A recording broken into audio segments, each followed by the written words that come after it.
Saad from Pakistan. Assalamu alaikum, Sheikh. Samtullah.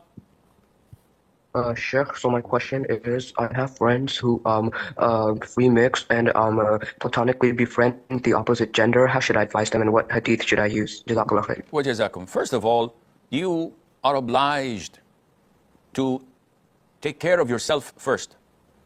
Cleanse your heart. Be sure that you are on the right path, taking you to Jannah. Why do I say this?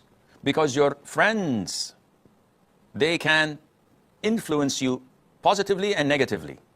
So if you have such friends who have the concept of boyfriend, girlfriend, and party and do drugs, and you still have them as your friends, you're in great danger. It's like quicksand.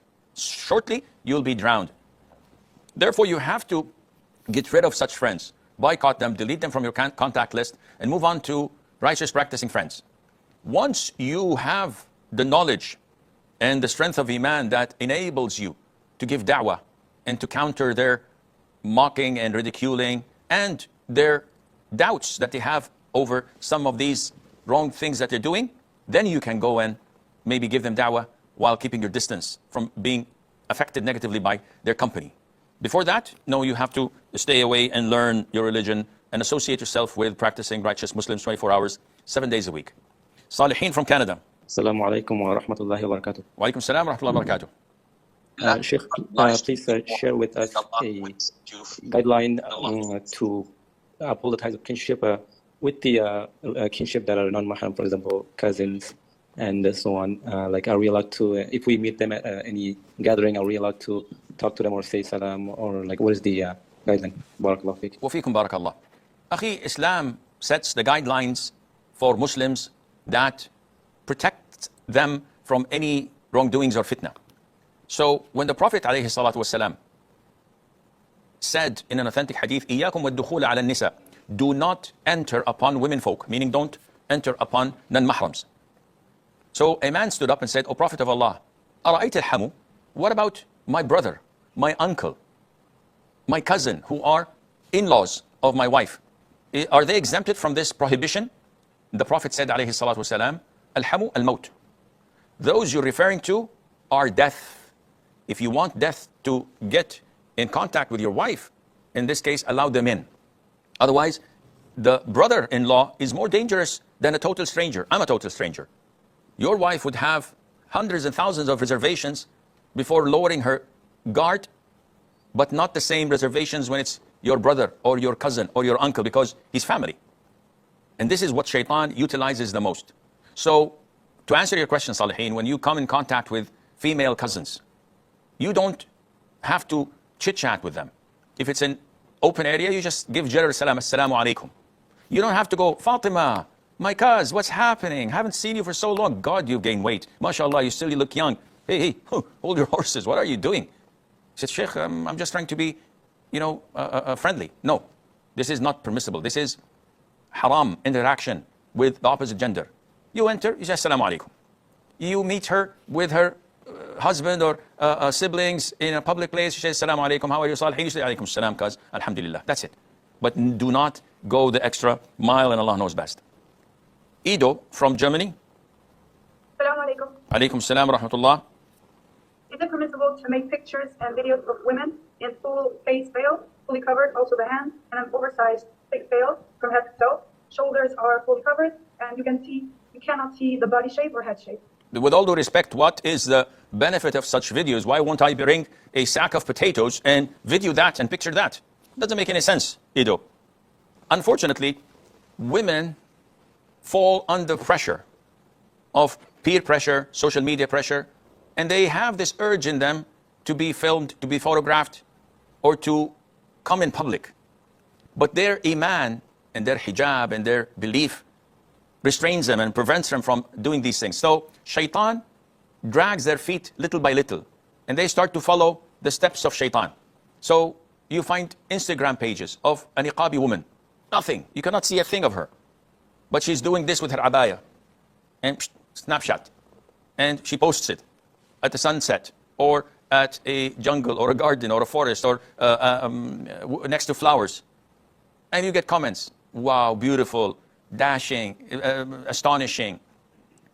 Little by little, she exposes things that are not permissible. Wearing tighter abayas, maybe letting go of her gloves, maybe opening the eye in her niqab, the eye opening. Little by little, you can see some skin, her face, her cheeks. Little by little, maybe she compromised and her face shows up. And the story is well known afterwards. This is not what a real Muslim woman would fall trap to. Don't compromise your religion. See how many scholars, da'is, religious committed people were, how they were 10 years ago and how they are today. You get da'is and quote unquote scholars taking pictures with women, big smiles.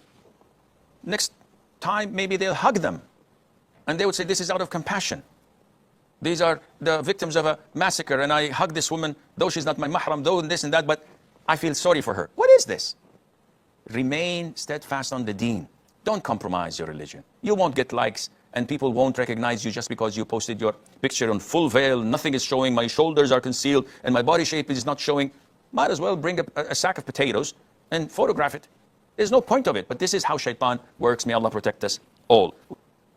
Patra from Indonesia. Assalamualaikum, Sheikh. Alaikum salam.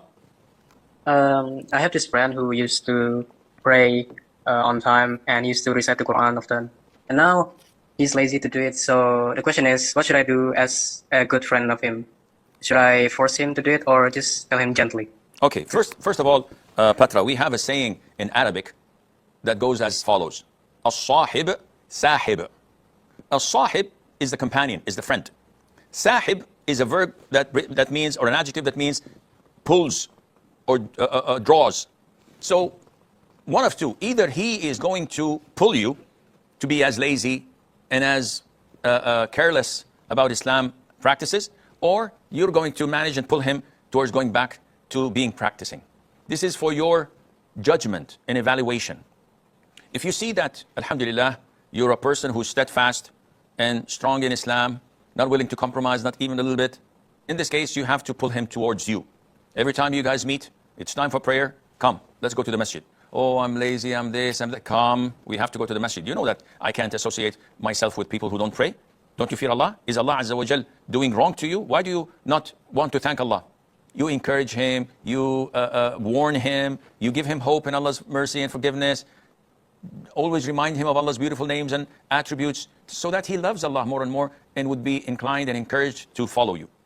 If the man is defiant, he's just fixed, he doesn't want this anymore, then he's bad news.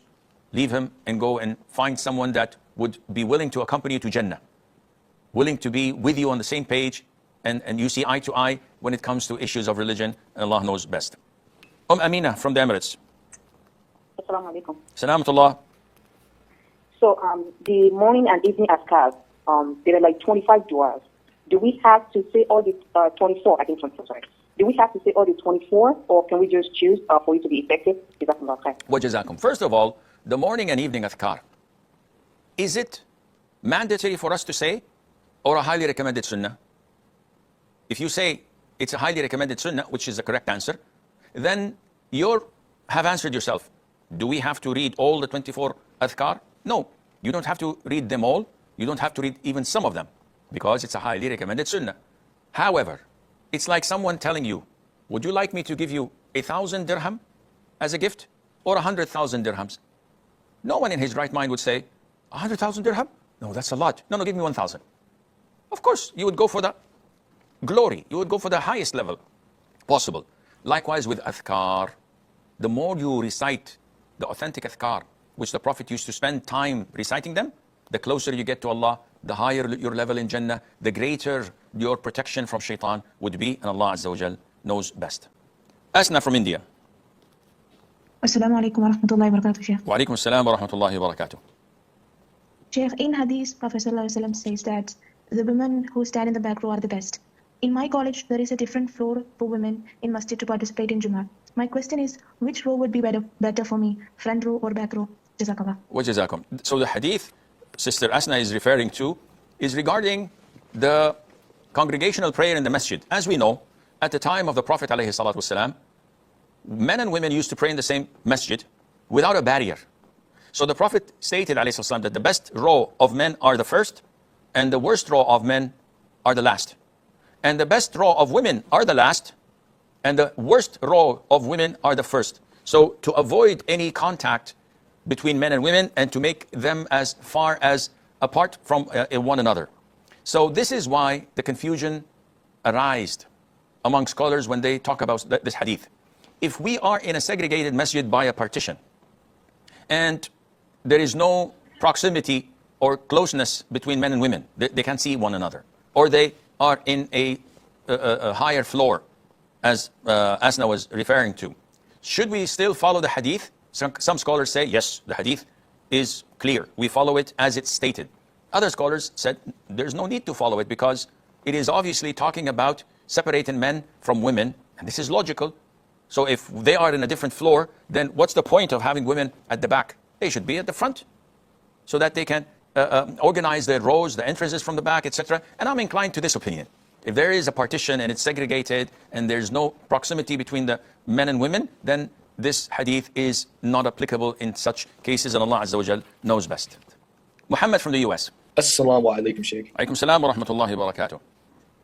I've just learned recently that it is part of the sunnah to take a siesta or the midday nap, or as it is said in Arabic, the kailula, because shaitan or Satan doesn't take a siesta or a midday nap.